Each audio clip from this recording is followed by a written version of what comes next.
Thanks so much, Jean-Christophe, and thanks for having me. So, yeah, before I play the video, maybe a bit of context about VerifyMy and what we do. So, at VerifyMy, we build solutions for age assurance and content moderation.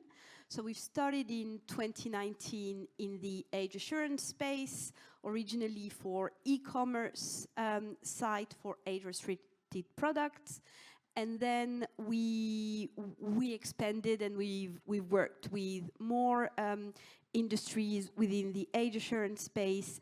And around kind of like 2020, 2021, there was like the start of a push for regulating adult sites. And so obviously there's been like lots of uptake from adult sites from our age assurance product. And we've been working a lot with this ecosystem. And in late 2021, MasterCard has published card brand requirements for adult sites that are using MasterCard, are processing payments for a certain number of requirements that the sites have to be compliant with. And that includes, obviously, no upload of illegal content on their platform, but that also includes the verification of the identity of the uploader of the video. That also includes the verification of the identity of all of the participants of the video.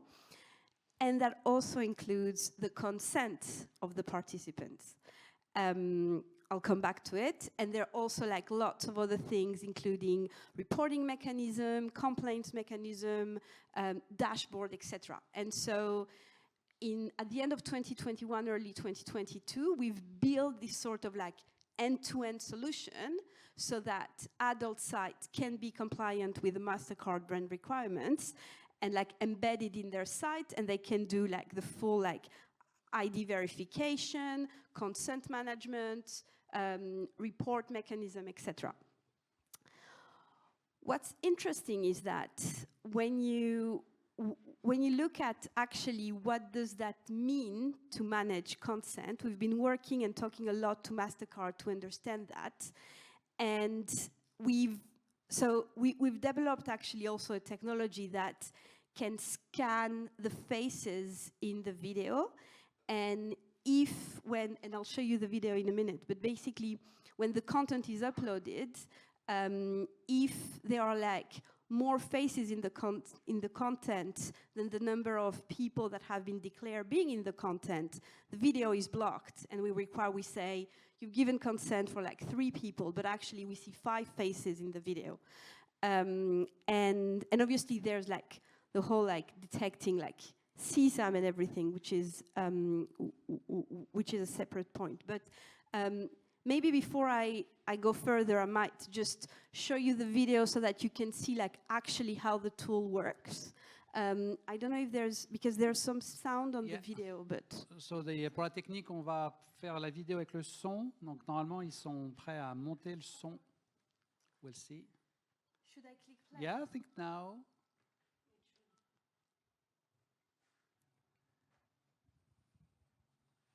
Bon, je pense que... I can explain it. Yeah, no, it's absolutely fine. I mean, I think that always like seeing visually how the tool works always help. But basically, it's very simple. You kind of like upload your video, and then you get a prompt asking to kind of like verify your identity, and then it asks you to enter the email of all the different participants, and then basically it sends a message to each of them, and then they have 2 choices. They can just basically click I consent, or they can click I do not consent. And when they click I consent, they actually have their own internal profile on the site, and at any moment they can also decide to revoke consent, or they can decide to kind of like at any point. Basically it's really like sort of like user empowerment tool almost, to kind of like say, you can decide whether you want this content to be up or down at any point in time. And so that has been developed like a couple of years ago, as I mentioned, and we'll probably come back to it in the discussion, but obviously I think one of the key points I wanted to make was really the tools are here, they exist, and now the real question is about how do we enforce them? Because obviously there is a requirement for a brand, but there is also like growing concern within society about this kind of like non-consensual image sharing and how we go about them and how we approach them. But most importantly, what's the incentive to actually enforce that? So that's where I also love to hear more about my fellow panelists on that. Yeah, exactly. This is exactly what we're going to be discussing, how we make people get used to provide the consent and make companies that publish content be used to offer their creators the opportunity to say they consent. And that's the kind of a chicken and egg issue that we will be discussing. So now we are going to to switch to the NGO and activist side with Naomi. So Naomi, you are graduated from the International Governance and Diplomacy from Sciences Po, Science Politics, Political Science in Paris. You have joined Stop Fisha in early 2023, so you are in the international relationships team. And so for you, for your organization, so tell us about how consent is part of your DNA, of your philosophy. So is it a central element of your advocacy and to educate the people on the need to obtain consent? So, or is it just one tool among others? So tell us about how consent play a role into Stop Fisha, and you may also want to explain what Stop Fisha is more specifically. Thank you, Jean-Christophe. So hello everyone, I'm very honored to be here today with you all. Just by show of hands, who has heard of Stop Fisha before? Okay, so we have quite a few people. I will explain very quickly. So the association was born in 2020 in response to the explosion of the diffusion of non-consensual intimate images that happened during the COVID-19 lockdown. And so our focus is pushing back against cybersexism and gender-based cyber violence. That includes IPSA, but it's not limited to it. There are many, many, many other ways to harm another person. As we know, humans are creative about that. So we have 4 pillars of action. The first one is we report harmful and misogynistic content.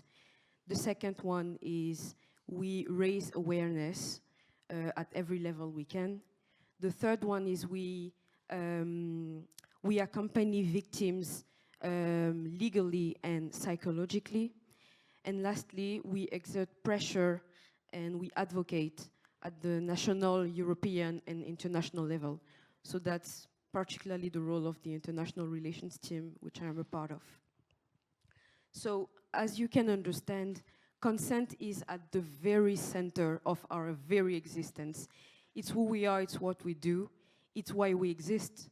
And for us, consent is active, enthusiastic, informed, revocable at any moment. And none of these elements are negotiable, which means that for us, nothing can be considered consensual if even one of these elements is missing. And one of the biggest challenges we face is that a very big part of society does not subscribe to this definition. For perpetrators of gender-based cyber violence, and even for companies, consent is something that they want to coerce or trick out of us. I'm sure that's something a lot of us have experienced. And in such a culture, advocating for consent is difficult because if the line is here, for a lot of companies, the most important thing is to be compliant and not proactive. They will not go 1 centimeter beyond the line. Some will even try to limbo under that line. And so we need society, we need regulators, we need platforms to do better. And this is why we do the work we do. Until tools that are already available, like the ones at VerifyMy, are seen as unavoidable and necessary, until consent is a global cultural priority, and also until platforms ask, how can we do more? How can we reach the highest standards of protection rather than how can we get away with less? And this is what we are trying to achieve at Stop Fisher. Thank you, Nami. Clearly, you're an advocate. So I think if we had any doubt, I think now it's proven. So staying still in the area of advocacy, then Andrea Powell. So you are co-founder of STISA, which you will explain. You have also you have established the Reclaim Coalition, which bring together the first. It was the first gathering of lived experience experts, victims of or survivors of image-based sexual abuse.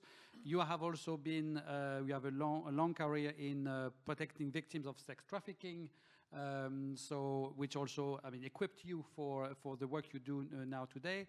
So tell us about what is STISA and how consent. Same question as to Ami. I mean, is consent an important element of your advocacy within STISA? Thank you.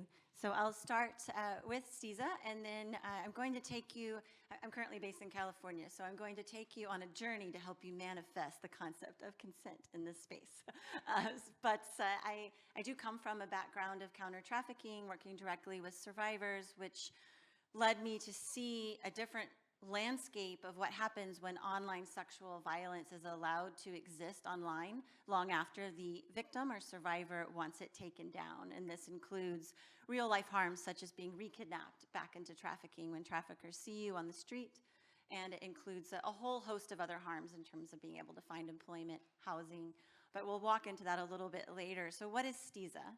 So STISA is a vision that JC, myself, and Caroline conceptualized together with lived experience experts to build a network in which survivors with incredible expertise can join technology, willing companies, large companies, small companies, to actualize a plan to support our partners, helplines, hotlines, regulators, to fully remove permanently non-consensual content that is image-based sexual abuse or NCII, depending on which of these two terms you prescribe to. So we are just in a few months of existence, but already expanding globally to realize this plan. And my role as the Director of Advocacy, among other things, is to ensure that we stay survivor-centered. So what does survivor-centered mean? It really means making sure that policies, decisions, and advancements that we take as STISA are centered on the expertise that survivors have gained by the harms that they have experienced, as well as their own research, advocacy, policy. Most survivors we work with are also working in some form of policy, advocacy, tech, or research. So that's STISA. I want to position the conversation, although I know many of you are well-versed on the concept of image-based sexual abuse. It really is sexual violence that is facilitated online. And so I think often when we think of image-based sexual abuse, we get stuck thinking about the online component, which is very fair, particularly a trust and safety forum, but for the survivor, it's about the sexual violence. Which platform is not quite as relevant as the fact that it's out there and that it's harming them. Oftentimes, image-based sexual abuse is discussed as content or images. It's a commodifying language, when in reality, to address fully the whole concept of image-based sexual abuse and to ensure tech and policy responses are centered through the lived experience of experts, we have to think about this as this. Rather than saying content, it's actually real human beings' lives, and that's why we're so focused on making sure that everything that we do is really harnessing and honoring the expertise that survivors have, along with their allies and colleagues, such as many of the members in Stop Fisher and Point of Contact, and I'll tell a little positive story about Point of Contact in a moment. But I did want to finally say that while we're talking about a very serious topic, the question has been asked throughout the day, Are we hopeful? And I'm very hopeful because this is the first time that this conversation is happening, and we are seeing positive responses and engagements through media, through tech platforms. But we have a long way to go for stopping image-based sexual abuse. We're a movement that's in the eye of a storm, and the conversation here today is invitational, because if you're sitting in this audience or you're here, then you're part of the solution. So I wanted to move into the exploratory part of this discussion. These slides, yes, 2 slides.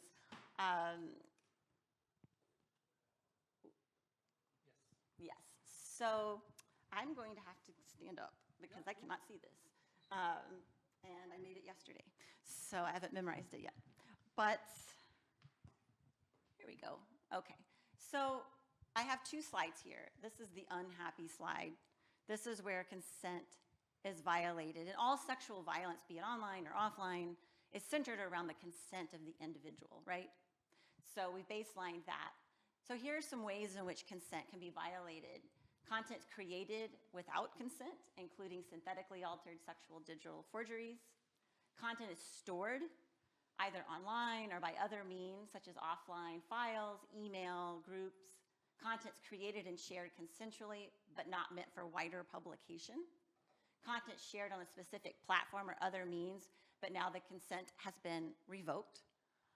Commercially shared content, that could be through OnlyFans, that could be through another intimate transaction, is stolen and shared beyond the paywall or other fee apparatuses and agreements.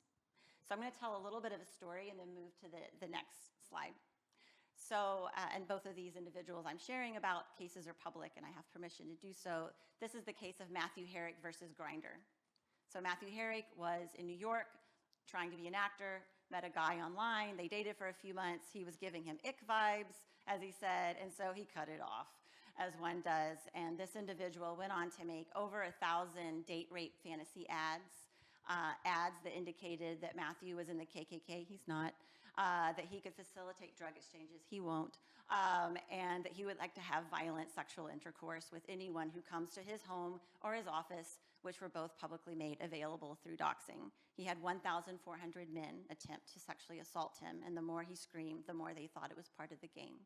When he went to the police, they said, it's not illegal. You produce that content on your own. They didn't believe it wasn't him. He went all the way to the Supreme Court, suing Grindr. That's a big, big deal to get all the way to the Supreme Court if you don't know the US judicial system.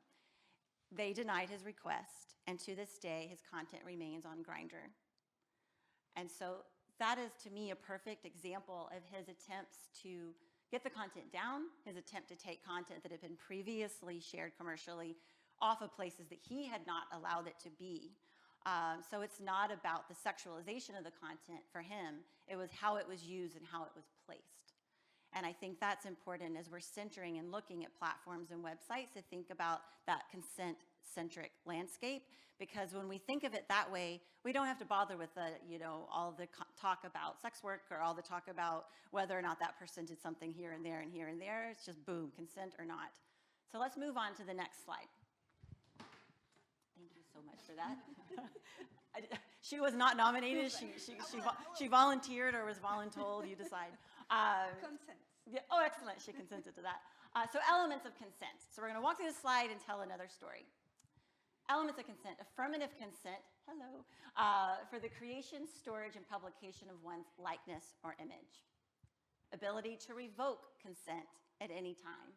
The removal of non-consensual images with a fair, expedited, and transparent process. Access to information on request and appeals process, because nobody likes a black hole. Right to cooperative process from tech companies for criminal protection and civil redress. Okay, so that's a lot of words, but here's our case study to help illuminate that. So my co-founder and CEO of Electo AI, which is an AI solution, I won't get into it too much today, you're welcome to ask me after. She is a survivor of CSAM, image-based sexual abuse that is non-synthetic, deepfake abuse, and a variety of other online harms. She and I started working together, and while she's attempted previously to get her content down, she was shamed by the police who decided she was a prostitute and thus not worthy of helping, both incorrect. And she attempted a variety of other mechanisms throughout the United States to get help. Fast forward, she's founded Electo AI. She decides to see if she can find other content of herself online before she starts going very publicly with her story.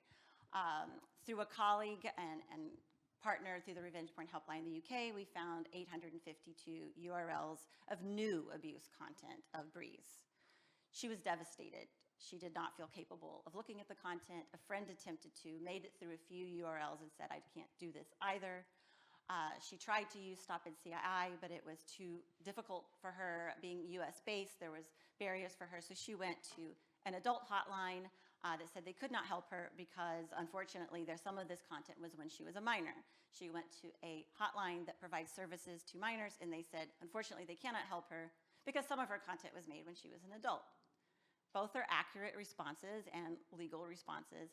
However, that left Breeze in a void. Luckily, that's where our friends at Point to Contact came into play, and they immediately agreed to help Breeze. And as that process proceeded, they were able to identify and verify who she was. They were able to give her updated information on the images removed.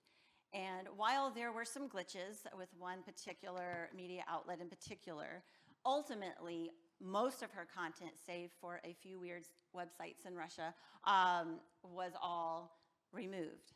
Now, does that mean that that content can't be re-uploaded or that further abuse won't happen? No. But it gives relief, and it censors around consent. But that battle to demonstrate consent was long and arduous, and that's where we want to start moving toward a quick, expedited, transparent process.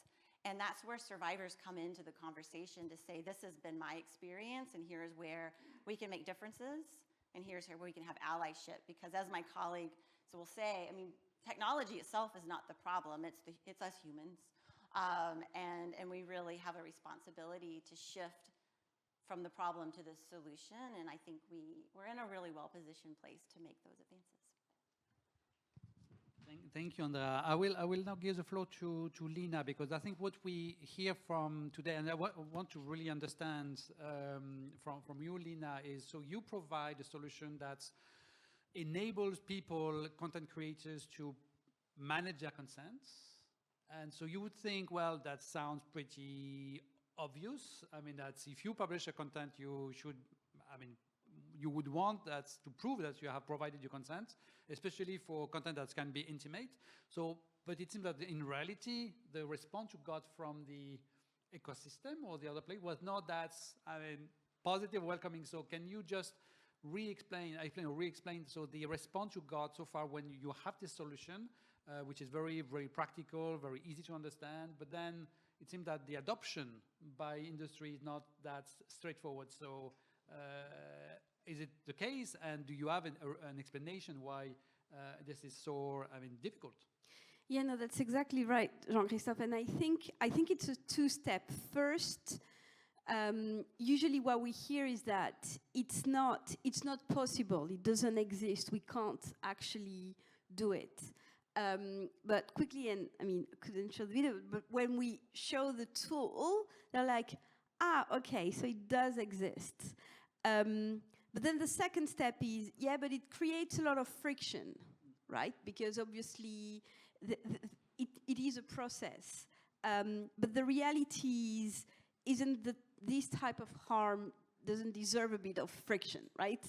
And also, I think the discussions that we were having was, but from MasterCard perspective, when they put out those requirements, they put them out because they realized that consent was a really important part, and it was very important to make sure that everyone displayed, again, like in the video, have given their consent to be up there.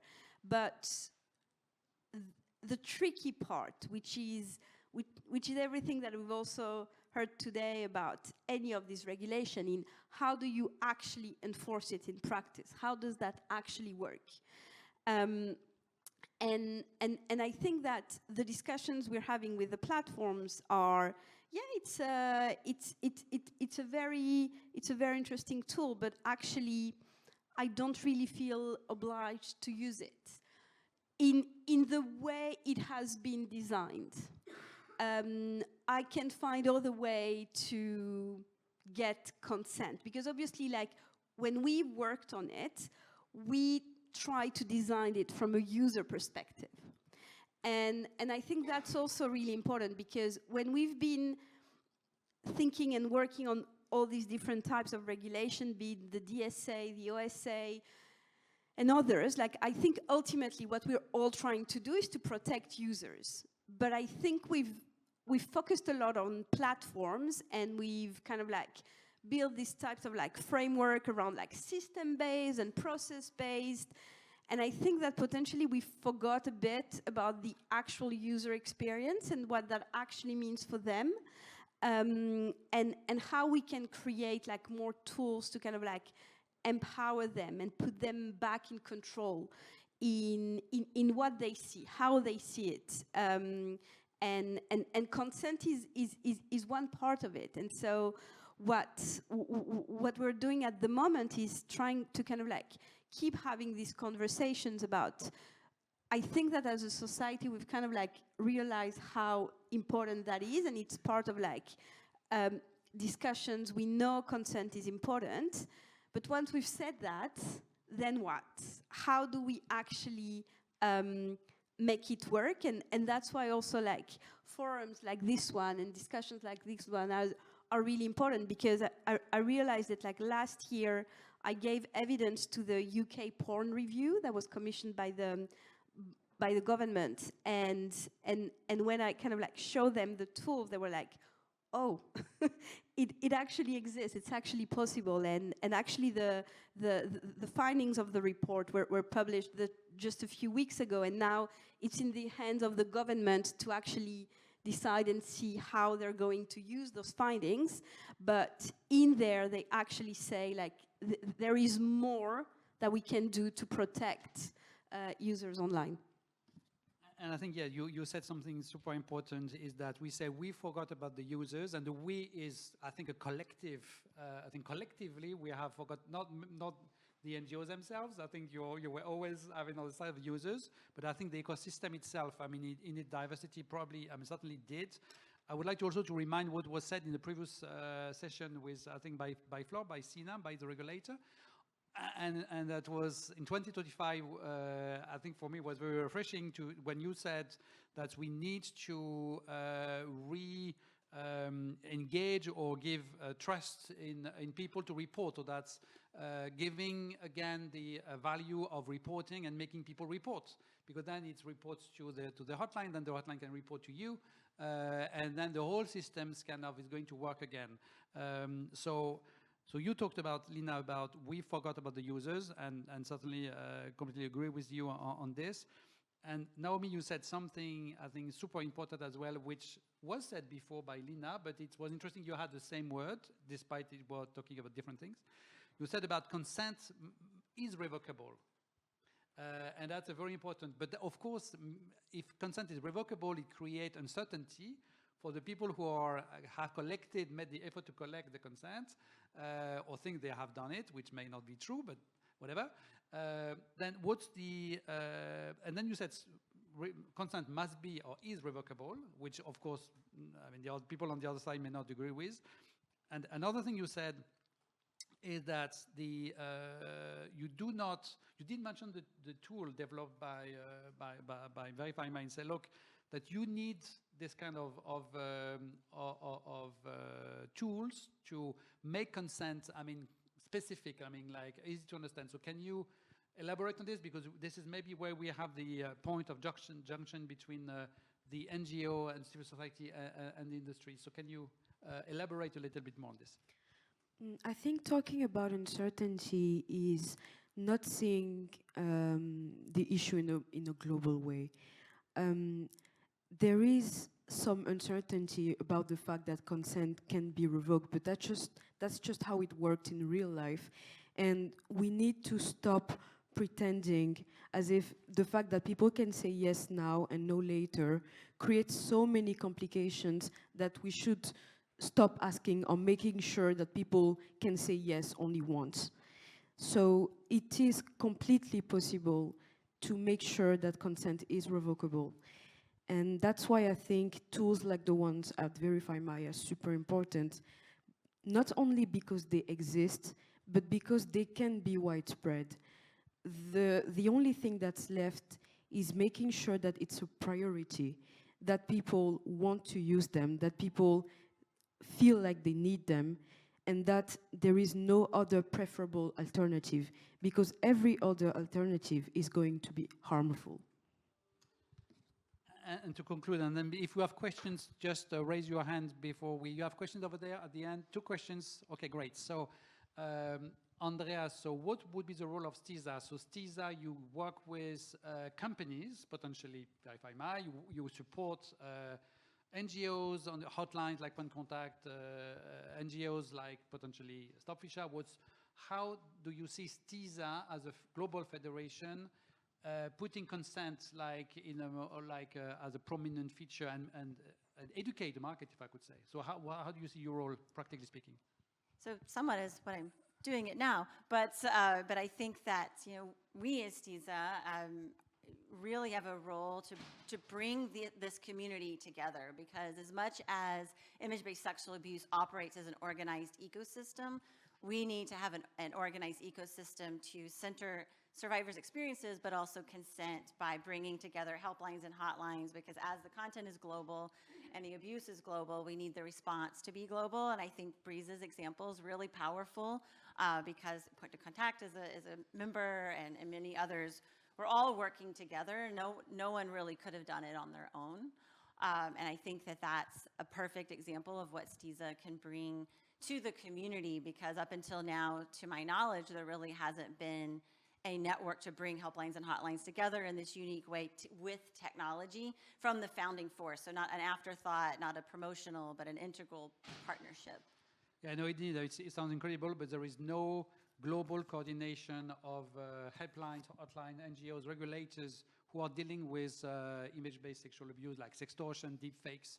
It tells something, and we're in 2025 and internet existing since 30 years. So it says something about the lack of maturity. So we had a question from the gentleman and then the lady. I guess this is more for a front tool to help, with this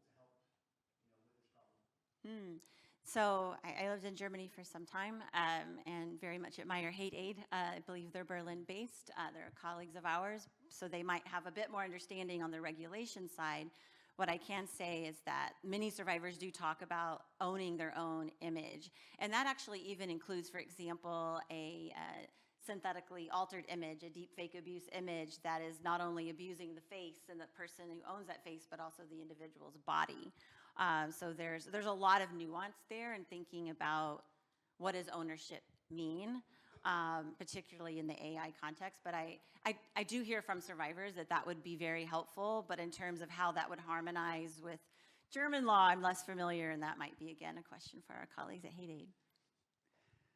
Do you have a question?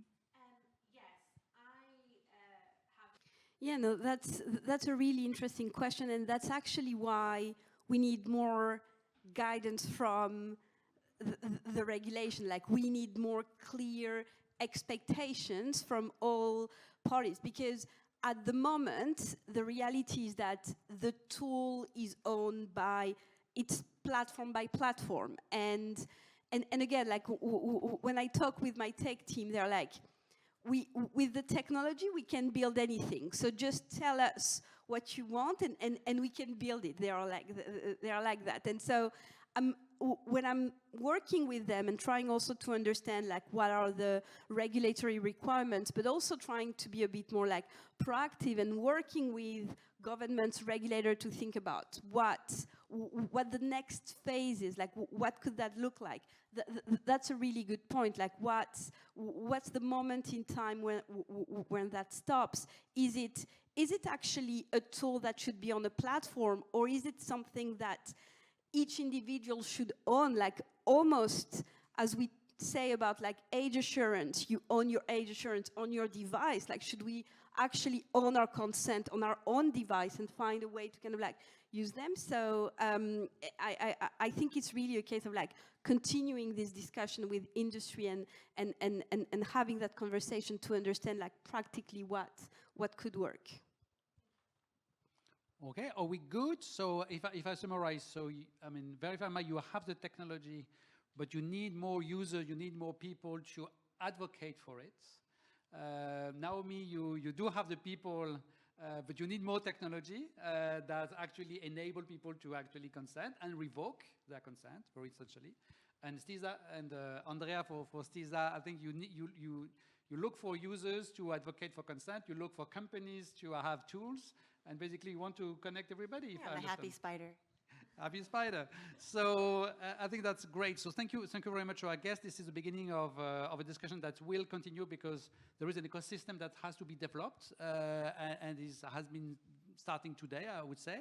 So now if you go to the other room or the side of the corridor, you will find the cocktail sponsored by AWS. So I look forward to have you in the other room and then we can continue the discussion. Thank you very much for staying with us.